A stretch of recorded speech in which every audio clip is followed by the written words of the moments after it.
call, and they said, hey, they want you to come in and read for Barbie. And I was like, I don't sound anything like Barbie, what the heck? Like, anyone who knows me, I'm the least Barbie-like person on the face of the planet. But yeah, I remember going in, and I remember getting this big, long, page-long script. And with the casting director, Carol, she said, don't pre-read it. I want you to just come in the booth and talk. And I was like, okay, sure.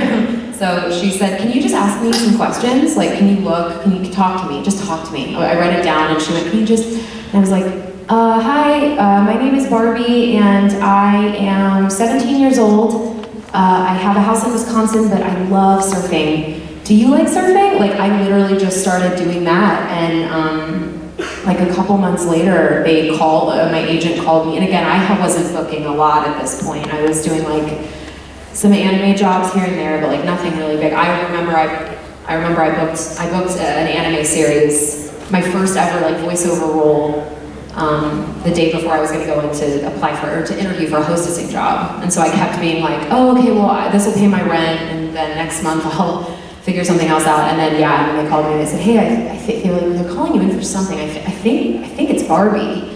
And at that time they were overhauling all of Barbie, and I was so new. I was like fresh out of theater school, and I didn't know what I was doing. I truly thought I had absolutely botched it. And yeah, that's kind of it. But I voiced Barbie pretty consistently for about 2 years, and then, someone else came in and started doing it. And, I feel lucky I got to voice Barbie for any amount of time. But yeah, I think it's really funny, self-imposed limitations can be a real bugger, You're like, I don't sound anything like Barbie. No, and now I'm like one of the de facto Barbie sounds, you know what I mean? So, yeah. I just thought, you think it needs to be a certain thing in your head, and it actually doesn't. Sometimes it just needs to be you and genuine. So, yeah.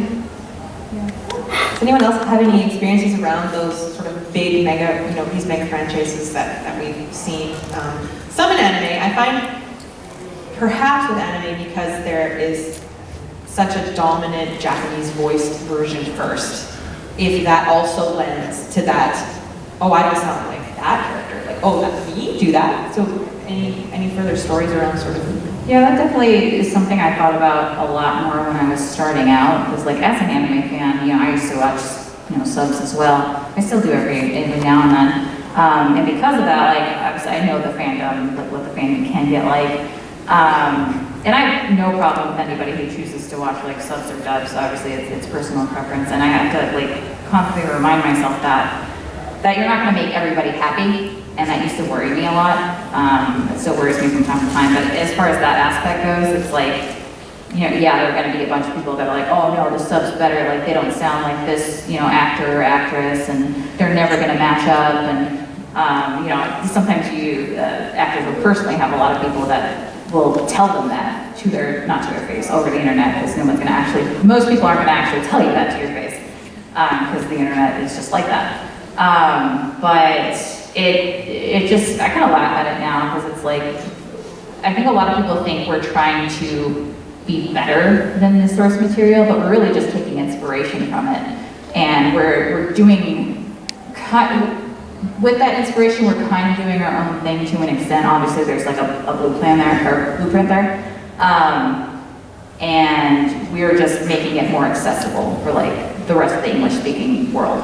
And I think that's what a lot of people don't think about.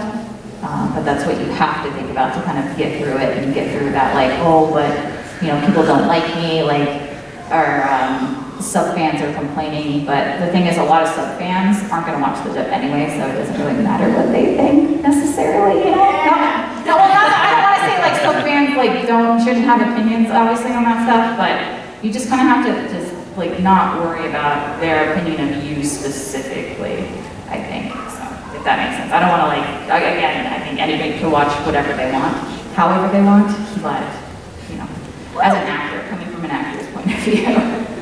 I don't think even well-intentioned or people who are fans of dubs don't even realize all the different factors that go into making a quality performance. That we are a part of that, but it starts with the script, a well-adapted script. It starts with an astute director who will, guide you and give you the time to get it right, and that you're well cast for the role. All these things are cumulative to perform, putting in a really good performance. And I think, yeah, at the end of the day, we are providing, again, an English version of the material, and it's going to be, and as a result, it cannot be 100% match of the Japanese, just because of the language logistics and everything like that. So we do have to personalize it a bit, at least that's how I think of it, and like Erica said, we're taking inspiration from the choices, but we do have to reinterpret it, with our instincts and in English. So you have to give some latitude. I know I'll never be the same. Shook my world so hard again. Wish I washed away my sins. He's a dead man walking, blank stare in his eyes. Should have given up on the ones I trust.